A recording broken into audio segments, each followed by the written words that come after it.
Really, KDKA? Oh, headphones are plugged in.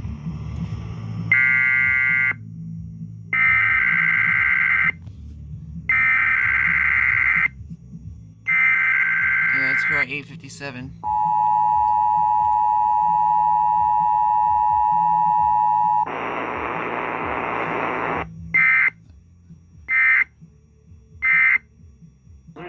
Of the emergency alert system. Here's the actual test.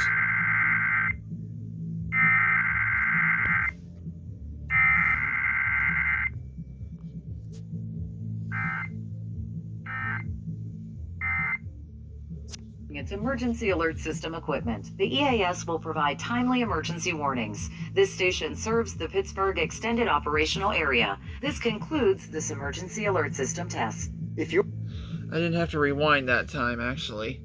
Alright, that's it.